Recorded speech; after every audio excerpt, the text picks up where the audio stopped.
This episode has been brought to you from the DGMS studios, home of Don't Get Me Started, Lethal and Mully Live and Surftown. Found at Spotify, Amazon, Apple Music and wherever you listen to your podcast.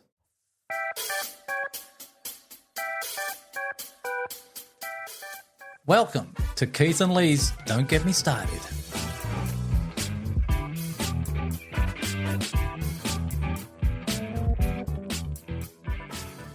Hi, I'm Lee. And I'm Keith. We're back in the studio again after you're going around the world globe-trotting like the playboy that you are. Playboy? Oh, that's a new one. I've been accused or labelled many things, but never a playboy. God, where'd you get that one from? It's been a while and we've got in here again and I had to fire it all up and I wasn't sure what we were doing. And we're here again. I'm thinking, why is it? And I'm thinking, well, Keith's been around the world. You've been on the plane somewhere. Yes, a little bit of Asia and Western Australia and back again. And we're proud to be back. That's better. Thank you very much. Yes, we are proud to be back. I noticed we have a new start, Lee, which I like. You do? You don't mind it? Yeah, an abridged version. I'm not sure about it yet. I think we could probably do better, but we'll leave it for the moment. Well, it's like a new start. You know, we've been off the air for a little while. We haven't sat in the studio and recorded a weekly episode like we're doing right now for probably a month or two. So it's kind of like another rebirth to get started in a second phase. Yeah, it is. It feels a little bit awkward. Mm-hmm. Oh, we'll get into it, mate. The last one we did for Don't Get Me Started was back in August, and that was the one where, we all on the spectrum. So that's how long ago we've done it. We've interrupted DGMS with the men's quarter, with Lethal and Mully Live and Noosa Now, and a couple of ones with the girls that you did, and one was overseas and one before. And finally, we've got back to the mothership. Excellent. The DGMS episodes, Don't Get Me Started. Going back to the title of that last episode, are we all on the spectrum somewhere? Lately, I've been feeling like I very definitely am. There's a couple of things that I've done. In what way? Oh, well, a couple of things that have been quite absent-minded. And it's like, hang on a sec, what happened just there? Why did I do that? But, you know, I'm always making stupid decisions. I've done that for all my entire life. So, you know, it's not hard to be semi-convinced I am on the spectrum by the regularity of these stupid little mistakes. You and the rest of the world, brother. I've got a couple of little shout-outs here just to get our faithful listeners back on track that probably are thinking, well, where's the boys? Well, we're back. So my apologies. We're a day late. I'll try and get this edited today and put it on later on. Over to you, mate. We've got a shout-out to do for... a very special coffee barista people that we've come across. Noosa General Store. Okay. It's called, which is down on the Sound. If you know Noosa at all, it's underneath Tom Offerman's real estate office, which is a prominent landmark on the Noosa Parade. And the reason I'm giving a shout out is because when we went there the other day, we met the new owners and they were just delightful. Beautiful people, like unreal. I'm so glad that it's open. And we said this to Lydia, her name is, and her husband's Luke. It was such a great place to be. It's great for us. We don't frequent restaurants. We love coffee shops. We love a good coffee. And we walked in there and a beautiful smile from Lydia, beautiful coffee. So anybody that's just get down there, say hi. Yeah, say Keith and Lee sent you. But what I liked about Lydia, had time to talk. Yeah, like we were curious about them because they were new. They were curious about us. So it was a two-way exchange little conversation. You know, if you go there regularly, you'll be not just a regular, you'll be a friend. Yeah, oh, absolutely. Yeah, I'm really pleased for giving them a good shout-out. And I just mentioned too, this is not a paid commercial. This is a genuine shout-out. We might get a free coffee. But it's just so nice to come across good, genuine people, isn't it? And good luck to them. It's about time. We missed it. Yeah. Now, I've got a few other little shout-outs around the downloads. Over the past few months, I just want to say hi to Dallas, Texas, who downloaded our whole catalogue. Over 90 downloads. Utah, Logan, another place. Columbus, Ohio, and Ashburn in Virginia. All in America, all downloading our stuff. Fellas, drop us a line. Don't Get Me Started, 2024@gmail.com. Tell us if you like them or don't. We don't mind. Let us know. Isn't that amazing? The whole lot, all 90 of our episodes. Dallas, Utah, Ohio, and Virginia. You know, in the past when you've told me some of the statistics of where our listeners are, and I've jokingly said, you know, don't they have television? Meaning don't they have anything better to do? I'm sure they've got television in Utah. I'm sure. But instead of being people that don't have modern conveniences, I'd rather think that these are people who are really switched on and they're going, oh, podcast. Oh, I know, Keith and Lise, don't get me started. Go right to the top. You know, give Joe the big nudge. See you later, big fella. You know, these two Aussies are coming through. Well, I hope so. In America, they've really picked up on our podcast. So we're heard in 45 countries and 138 cities. In that, Brisbane is our top city with 28% of downloads. And of course, Australia is our top country with 55% downloads. If you look at the statistics of that, from ranging from, let's say, Brisbane down, you've got 2 American cities in there that are downloading a lot of our podcasts. Also with the countries as well, there's 2 there in the top 5. So thank you, America. I know what's happening there at the moment. I watch it regularly, and don't get me started on it because I can't stop. And Keith's looking over, shaking his head. Let us know whether you like the podcast or not. Again, don't get me started, 2024@gmail.com. Look, I have known quite a few Americans and I quite like them. And I've got one guy who's a genuine friend and we correspond a little bit. I've known him for years. Really lovely guy. Yep. But one of the things I notice about Americans is they can be so intense in terms of wanting to be right. There's this emphasis, and I think it'd be terrible to live under it, over there to concentrate on self-improvement and making sure that you're following the right advice and the latest trend that comes through from the professional opinion givers to be living correctly. And I think people must get tired of that. And then on top of that, you've got their crazy politics, which is going on all around them. And maybe they're just going across the internet or across the podcast landscape and saying, where's some people just talking about, genuine people just talking about life, rather than having all these people telling them this is what's happening, this is what you have to do, and this is the way things are. I mean, I'd get tired of that. So maybe we're some light relief. You never know. But let us know if you're also partaking in the No Kings protest Saturday. Let us know. See how it goes. Now, the other thing with the podcast, we've done a lot of the men's quarter and we've did a little mini-series and that went pretty well. And the rest has been Noosa Now and Lethal and Mully Live. I'm glad we're back. Yeah, I'm glad we're back too. Getting back to that emphasis that we have in our Western culture to be correct. It was really interesting, the comment you told me a couple of days ago where a friend of your wife's listened to one of our episodes. Yes. And she said to your wife, oh, I'll tell the boys they need to do their homework. Oh, no, she didn't say that to tell us. She said to my wife, oh, I think they should do some homework. And of course, I burst out laughing and said to my wife, you do know that most of what Keith and I talk about when it gets down to these certain subjects is tongue-in-cheek. I mean, it's just our perception of what we think it is. In our 130 years plus of us walking the earth, combined ages, not individually. Mainly weighted on your side. Yeah. but you know, I laugh. You wish. I laugh too when you tell me because it's like, you know, we tell everybody all the time we're not experts. No. We're just two blokes having a chat, really. Yeah, we like to get together. We talk all the time.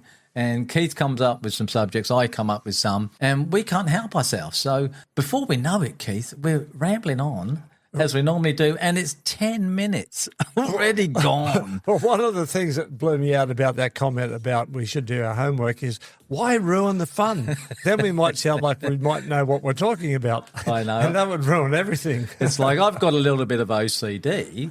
Maybe you have, but I don't know whether I want to really find out whether I've got OCD. I like to play with that. I know I'm dyslexic, so I can't get away from that one, but I don't hide from it.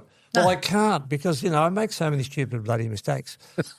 And, you know, I remember one time I told you this story. I had to find some data. I was booking some flights on the internet and I was trying to work out which was the best bargain, which airline I should go on, and I was tied myself up in knots.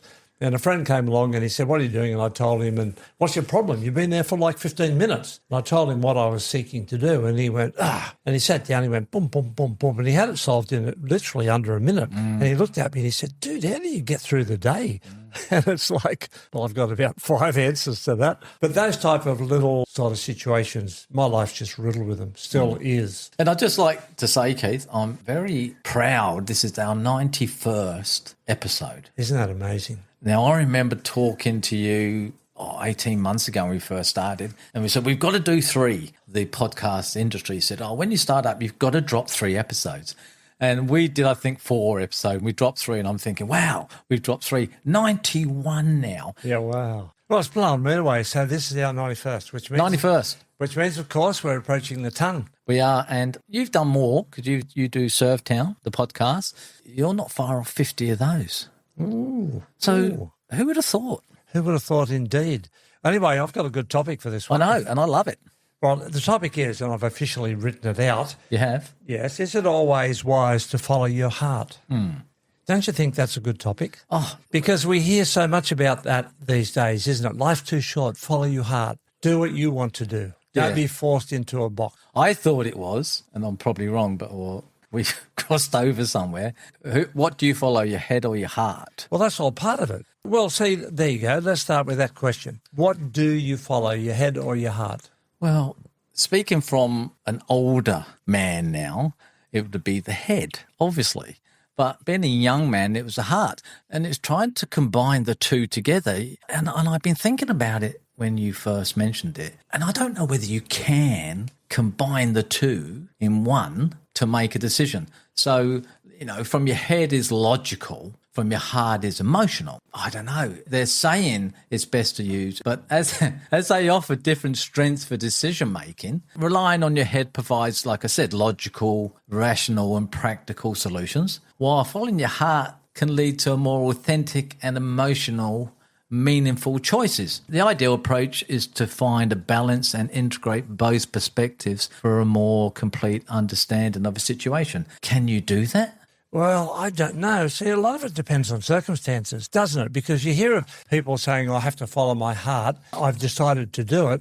And you look at their life, and for the last 40 years, they've been in corporate management, and they've got a shitload of money behind them, high superannuation, own all their assets, and they can afford to make the jump into the unknown. So when you say that, do you feel they're using their heart or they've used their head? Financial standing. Yeah, well, they've obviously used their head to start with. And so I think it would be good for them to, if they're in a position to follow their heart. Because I addressed this in that book, when I wrote about my life, and the title of my book is Dyslexic in Hong Kong. And it's based around my 10 years in Hong Kong, but it's memoirs of my life, my upbringing. And you can buy this book on Amazon. There's a plug. Seeing as we've given generously to everybody else at the start, I've spent most of my life following my heart because I never had guidance from a wiser, older person. My father didn't have a good relationship with me. He gave me no input. So I made decisions on what I thought was not even so much my heart, but, I think that'll be all right. Let's see how that works out. So I've made it on what I thought was the best path that opened up before me. And sometimes there weren't plural paths. There was only one. Well, we're very similar, and we've said this on many occasions with podcasts. Mine was the same. There wasn't any direction. And so logically, there was no input. Where through the heart was just the love of family on my side, but not coming from the parents. Strange situation. Yeah, so if you don't have somebody who is guiding you or has guided you, giving you good advice, and you are a young man, you're 16, 17, or you're leaving school, you don't know whether you should go into higher education, get a trade, or which way you're going to go in life, you're either going to be guided by your head or your heart, and half the time you go by your heart because you're not wise enough to know what's the best one for you. It's the easiest one. Yeah, sometimes. And it might be short term, but at the moment it looks like it's going to pay the most. I'm reading a really interesting book at the moment. And I normally read just history books, but at the moment I'm reading contemporary history. And the book is called Tie Sticks, written by Peter Maguire and Mike Ritter. And it's about the surfer scammers in the late 60s, 70s, and how they were marijuana smokers transporting tons at a time of marijuana called Thai stick from Thailand over to California. And it is just amazing that what these guys did, the logistics that they had to put together to get such a haulage of marijuana across the Pacific over to California. And these were young guys. They were really entrepreneurial. They were thinking outside of the box. And of course, this is an amazing story. Now, these guys wanted to do it because they wanted to live outside of the restraint of normal society where you leave school and go get a job in the bank, have a career and get married and blah, blah, blah. They wanted to live free and easy. It was a time of the hippie trails, the hippies, the free-living surfers following perfect ways around the world. So how are they going to finance it? Smuggling drugs. If you listen to your Surftown podcast, John Ogden, which I'd recommend everybody to listen to, it tells a story about that. Incredible story. Yeah. What a different time it was then. Mm-hmm. And I won't spoil it, but listen to it and you'll be enthralled as much as I was of what Keith's saying about that. It typifies what was happening at that time, exciting times. Yeah, so like I said, it's contemporary history, if you like, rather than me reading about Napoleon and Julius Caesar and Stalin and all the rest, blah, blah, blah. Cleopatra was interesting, actually. She was quite a girl, but I won't go down that Anyway, get on what you're saying. So these young guys were following their heart. How can we live the free and easy lifestyle where we're not tied down with a regular job? Probably not the best way to do it, become a smuggler, because a lot of the stories for these guys didn't end well. I'd love to interview Mike Ritter, some of these guys that are still around, and they're quite open about their past. A lot of them had to serve time and they're paid for it one way or another. But it would be great to talk to these guys and say, okay, you wanted to do that when you were young. You followed your heart. You wanted to live an adventurous life. How did it turn out? What was it like at the other end? Now that you guys are entering into your mature years, you've got a lot of history behind you, including, as I said, some of them did jail time. Following your heart, following your head, is it a good advice? Got some benefits of following your heart. Increased fulfillment when decisions are aligned with your passions and desires, which theirs probably was. They can lead to a greater sense of purpose and happiness. Maybe this is particularly true for career choices and relationships. Fewer regrets. That's a good one. Well, I don't know about that. People who make decisions based on their heart often have fewer regrets because they acted authentically and were true to themselves regardless of the outcome. That's what I like. Wait a minute. See, authentically true. Well, now I jumped in quick the moment you read that out, because sometimes when you follow your heart, it doesn't work out for you. The dream that you have to be successful in whatever you're choosing to follow may not happen. But you said there at the end, they don't have regrets. Regardless of the outcome. I love that. No regrets at all, regardless of the outcome. A heart-led choice can feel like the right one, even without a clear, logical explanation. How many times have I been there? And you?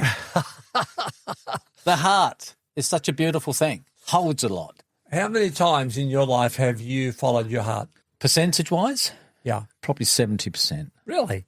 So you can pin it down and name the transition. Yeah, I'm a soft sort of guy. I'm easily won over because I see beauty, I see innocence, and I encourage the innocence of it because we all lived there when we were younger. I look at my grandchildren, I see the innocence, and it's the most beautiful thing. And everything comes out from their heart, not their head, because they can't think along those lines. So I celebrate that. Limitations of following your heart is another good thing. It says here, ignoring warning signs. Emotional attachments can cause you to ignore practical concerns or logical flaws in a situation. Correct. Such as staying in a failing relationship or business venture. There we are. There's the downside to it. And then when ruled solely by emotions, you may be more easily manipulated by others. Yes, very true.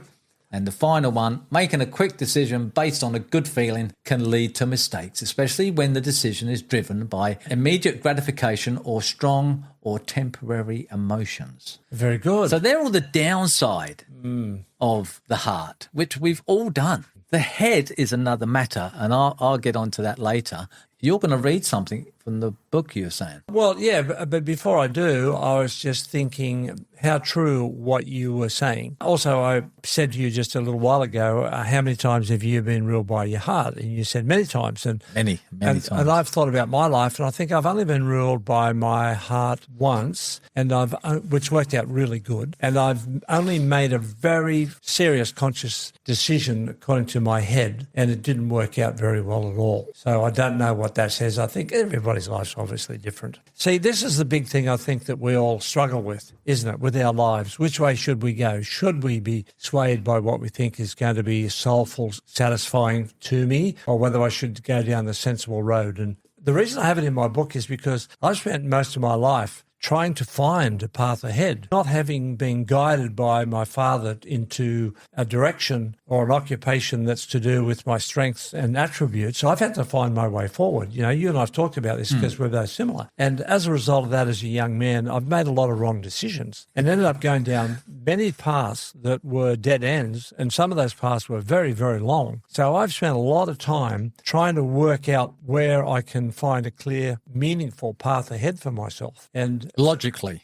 yeah, logically. And a lot of people will say, well, we shouldn't tie ourselves into a career that's unsatisfying. We should have a more natural, authentic life, which is true. And I'm talking about this in the book. Henry Thoreau wrote, "The mass of men live lives of quite desperation." And he's implying that a lot of them haven't followed their hearts. Sure. That they've followed their heads because this is the sensible thing to do. And I write on, far better, he implores, to let ourselves go into the currents of life and let them sweep us along, and not to be afraid to let go and see where they may take you. I love that because that's me. I want to jump in and I've stopped myself. That's the head. Well, I've jumped in and I know where it's taken me. And where it's taken me is where my quiet desperation wasn't before. So I write on a nice sentiment that I can certainly agree with. But sometimes that's easier said than done. Letting go merely to see where you're going to end up or whatever direction we'll take sometimes sounds like a recipe for a disaster. Particularly if something certain is presented to you or there's an option or two that holds out some promising potential and you pass it by. So this is in my book. Can I plug it again, Lee? What was it again? I didn't hear it. Dyslexic in Hong Kong by me, Keith McMullen, available on Amazon. There we go.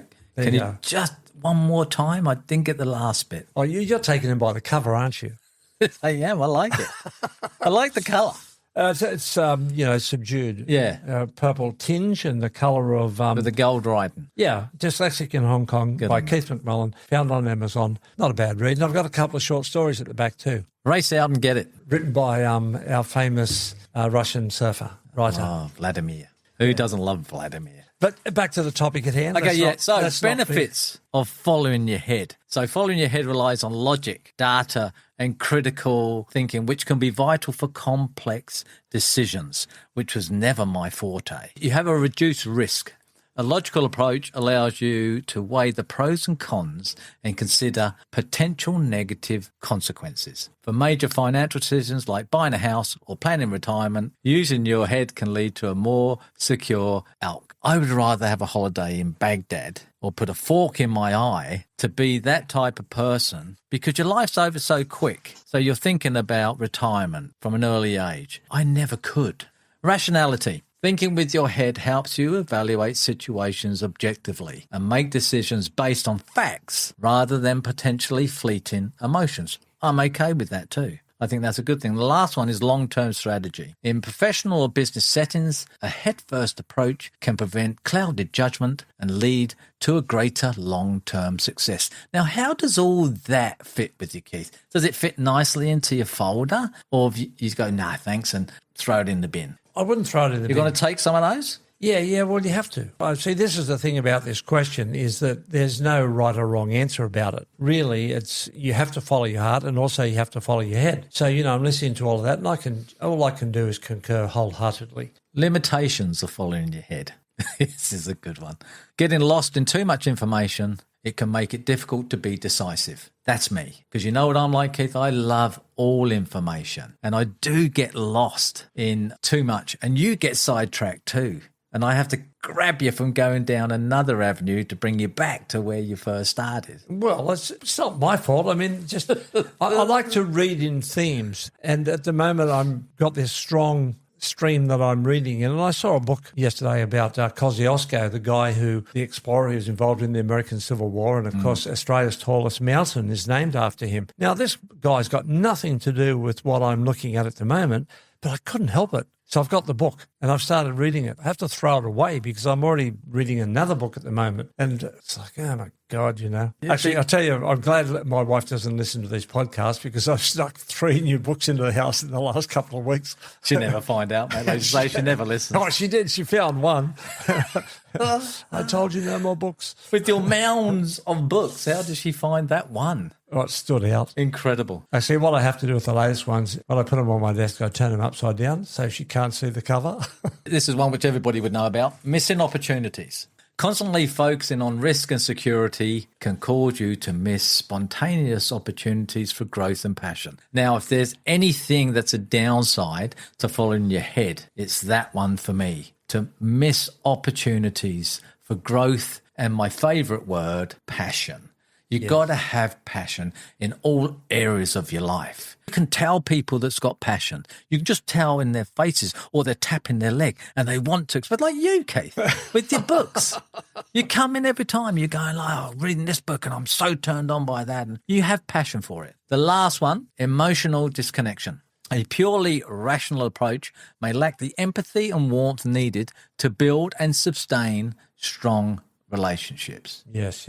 So there's the other downside. It's very good when you look into these subjects, like we do, and I love to, as you know, and this is what I'm reading out now. It seems a wonderland to get this in and understand it, because people say, oh, you're ruled by your head or your heart. But look into it. Get that passion for it. Get that understanding of it and use it. Every time we get into these, which I love, I learn so much and feel differently, and it relates to me and it talks to me and it puts up a stop sign and it puts up the go sign. And I know the goes. I'm ready to go. My wife always said to me when we go travelling, Lee, you always want to be on pole position. Absolutely.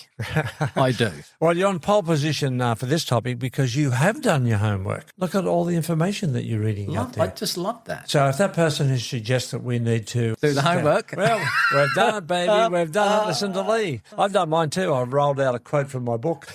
Well, I thought he was going to read some more. You had a few pages there. I'm thinking, he's going to... I know there are different things that I have to address. And I love what you've rolled out here, Lee. That's excellent. Some of that stuff is really terrific. And I can agree with what it's like, the pros and the cons for following your heart and following your head. Well, the body's got a lot to do with it as well. That's the other thing. And it's got listening to your body. Pay attention to your body's physical sensations when contemplating a decision. Feelings of stress or ease can be clues to your deeper feelings. Now, how many times have we come across that and never truly understood it? Unless you are an avid reader or you got into these projects and situations and understandings that you have a passion for to do. Who would have known? And let the heart be the guide and the head be the navigator. Oh, I like that. Think of your heart as a compass that points towards your purpose and authentic desires. Authentic desires. What is your desire? While your head acts as a roadmap, organising the information you need to get there.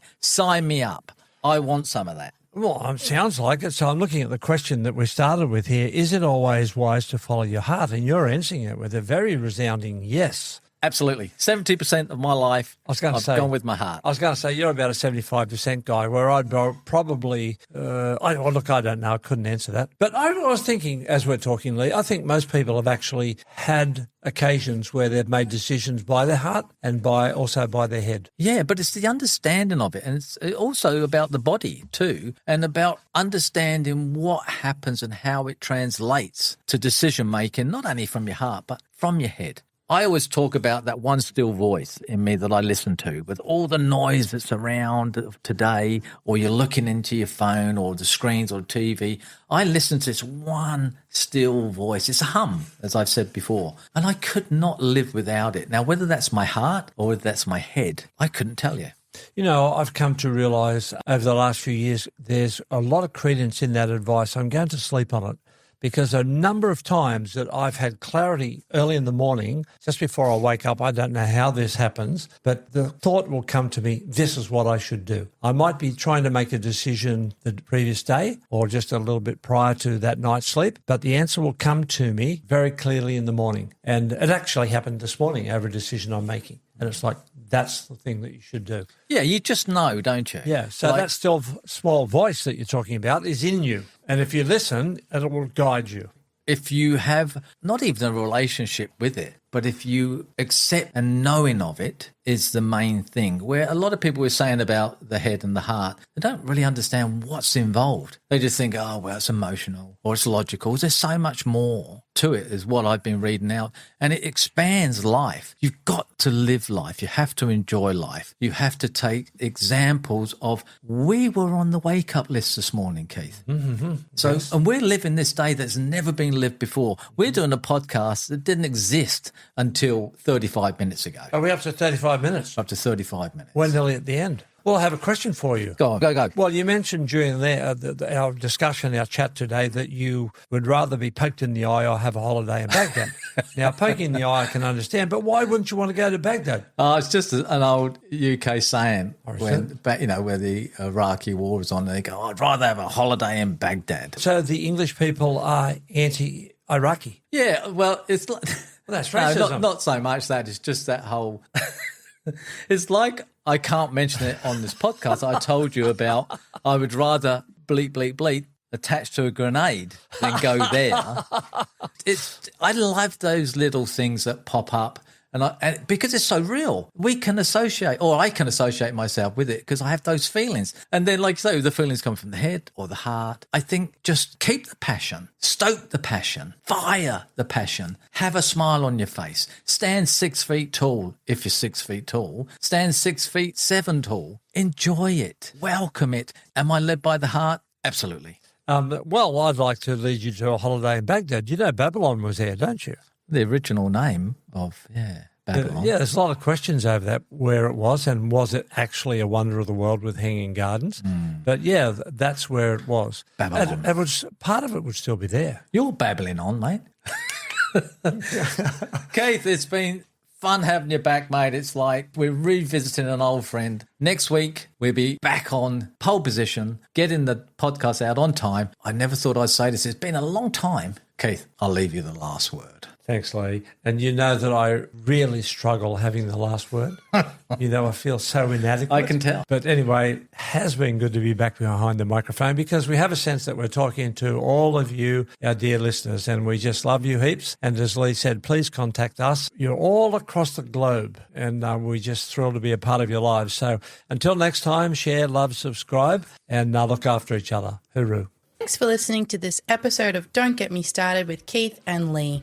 Don't forget to rate and review this podcast. To see more of Don't Get Me Started, jump onto our socials, follow us on Instagram at Lethal and Mully, Facebook and LinkedIn. If you would like to be a part of the show, email us on don'tgetmestarted2024@gmail.com. Until next time.